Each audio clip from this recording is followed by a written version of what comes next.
야, 미국이 드디어 이더리움 현물 ETF 승인을 했는데 이게 승인한 것 같기도 하고 안 한 것 같기도 하고 뭔가 찜찜해. 근데 만약에 실제로 이더리움 현물 ETF가 출시가 되면은 어떤 일이 일어날 수 있는지 오늘 제가 그거를 갖고 왔어요. 이더리움 현물 ETF 재밌는 얘기 한번 좀 해드릴게요. 지금 이더리움 현물 ETF 승인 관련해서 좀 얘기를 하자면 뭔가 좀 찜찜하지 않나요? 가격도 그렇고 월가 언론에서는 뭐 6월 달도 될 수 있다, 뭐 7월 달도 될 수 있다. 그리고 저는 9월 달, 늦으면 10월, 9월, 10월 찝어드렸죠. 이더리움 ETF 승인 만약에 대선 전에 된다고 하면 뭐 8월 달도 될 수 있겠네요.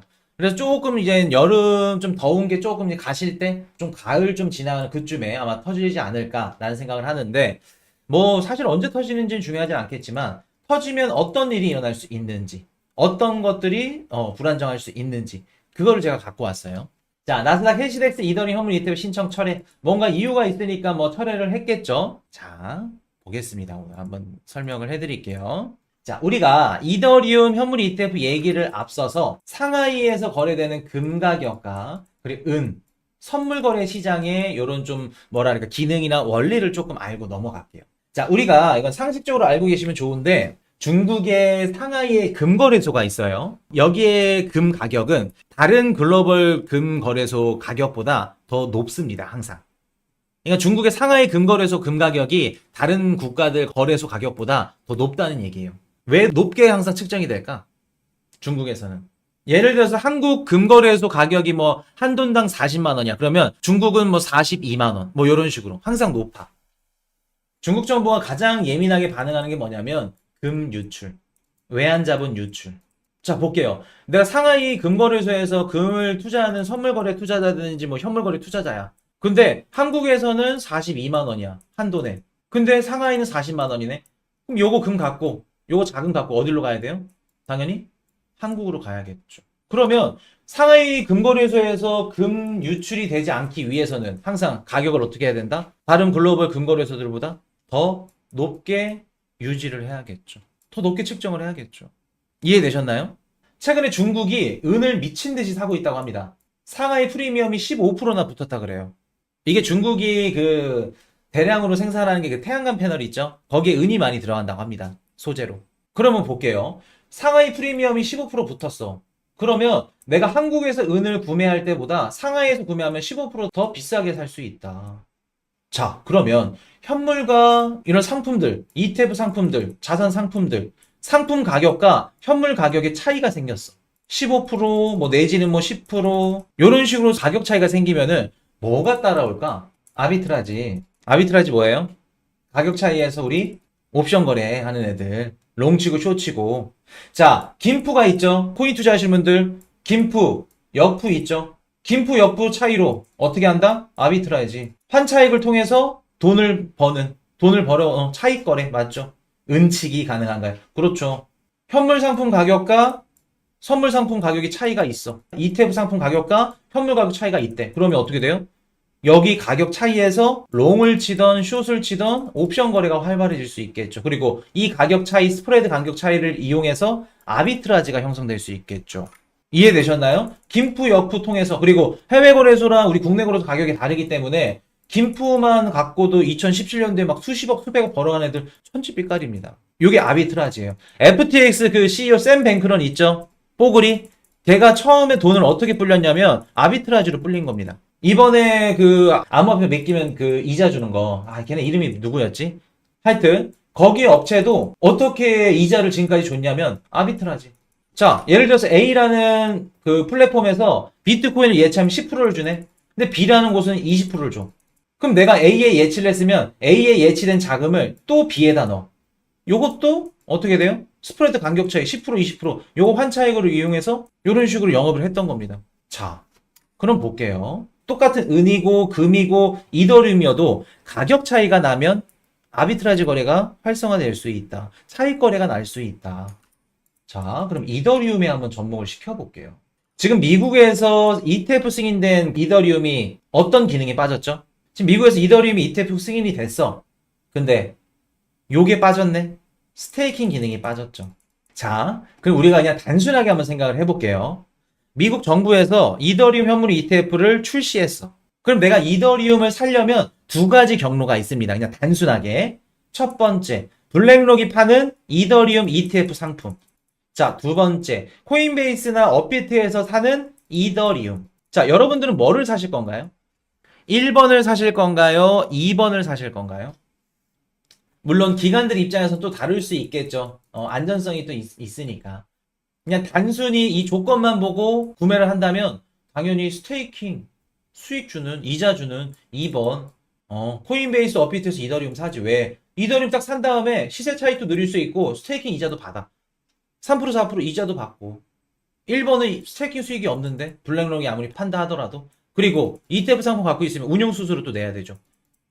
수수료 내지, 뭐 떼고, 차 떼고, 포 떼고, 뭐 다 떨구지, 다 내지. 근데 2번은 오히려 이자를 받네. 당연히 2번 사야겠죠.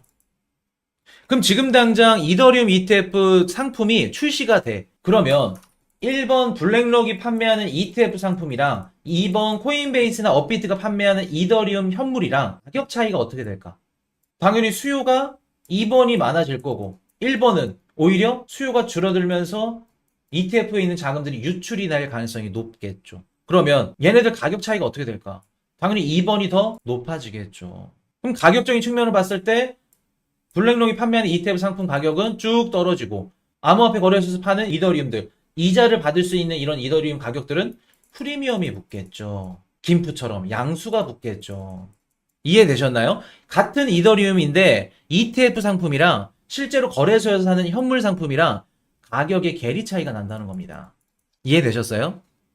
그럼 한번 여쭤볼게요. 우리 김프나 역프 국내 거래소와 해외 거래소 가격 차이가 나니까 어떤 일들이 일어났죠? 가격의 스프레드 차이가 막 나면 날수록 아비트라지, 차익 거래를 하죠. 그러면 이더리움 시장에도 똑같이 블랙록이 판매하는 ETF 상품과 실제 거래소에서 파는 이더리움 현물 상품의 가격 차이를 이용해서 선물이나 옵션 시장에 투기성 자금들이 미친 듯이 들어오겠죠. 뭐 쇼스 퀴즈가 나올 수도 있을 거고요. 그래서 위아래로 미친 듯한 변동성이 나올 수 있겠죠. 이해되셨나요? 대다수가 이더리움 현물 ETF 승인되면 가격 뭐 폭등한다, 2배 간다, 3배 간다 이런 얘기들 하죠. 오히려 위아래로 변동성이 미친 듯이 늘어날 수도 있습니다. 오히려 부정적일 가능성도 있어요. 똑같은 이더리움인데 가격이 달라. ETF 상품이랑 현물 상품이랑. 그래서 지금 당장 이더리움 현물 ETF가 승인이 돼서 출시가 된다? 기관들이 막 미친 듯이 담는다. 수요가 좋다? 저는 당장 좋다고 보기에는 좀 힘들어요. 당장 좋아 보이지는 않습니다. 손바꿈도 일어나야 되고.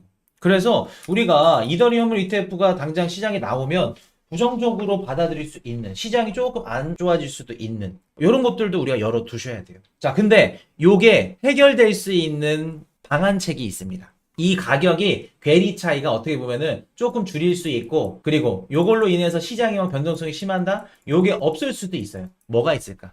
요 우리 배웠어, 우리가 이전에. 자, 비트코인 현물 ETF가 딱 터졌을 때 블랙록이 됐든 피델리티가 됐든 최대 수급처가 필요하다.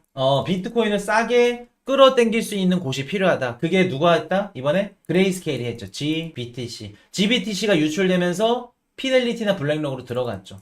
이더리움도 최대 수급처가 필요합니다. 자, 그럼 볼게요. 지금 기존에 있는 이더리움 ETF 상품이랑 거래소에서 살 수 있는 현물 ETF랑 가격의 괴리 차이가 나. 그럼 이거를 좁히기 위해서는 어떠한 방법이 있을까? 두 가지가 있습니다. 첫 번째, ETF도 스테이킹 기능을 추가해서 넣는 방법. 그러면 괴리감이 안 생기겠죠. 가격은 ETF 가격이랑 거래소 이더리움 가격이랑 똑같아질 겁니다. ETF에 스테이킹 기능을 추가한다고 하면. 근데 만약 스테이킹 기능을 추가 못한대. 그럼 두 번째, SEC가 스테이킹된 이더리움을 증권으로 간주하는 겁니다. 그러면 어떻게 돼요? 자연스럽게 여기에 있던 이더리움이 자연스럽게 ETF 시장으로 유입이 되겠죠. 우리 배웠던 거. SEC가 이런 기사들을 내. 스테이킹된 이더리움은 증권형 토큰으로 분류될 겁니다. 땅땅땅. 그러면 시장에 지금 스테이킹된 이더리움들 다 예치된 거 다 풀고 어디로 가요? ETF로 가죠. 그러면 블랙록이나 피델리티는 싸게 이더리움을 수급할 수도 있고 이더리움 가격이 동떨어지는 괴리 가격도 어느 정도 해결할 수 있겠죠. 그래서 우리가 첫 번째 시나리오도 있고 두 번째 시나리오도 있고 이런 것들을 이더리움 현물 ETF가 딱 승인됐을 때 어떻게 일어날지 요게 일어날지 실제로 이게 스테이킹된 이더리움을 증권이온으로 간주했네 코인 이슈가 말했던 이번 시나리오네 그렇게 생각을 하시면 되겠습니다. 이해되셨나요? 그래서 우리가 다 지난번에 배웠던 것들이야 요거 SEC가 스테이킹된 이더리움 그 증권이온으로 간주하는 거 이렇게 되면 또 상황은 달라지겠죠. 여기 있던 자금이 ETF로 또 유입이 되겠죠.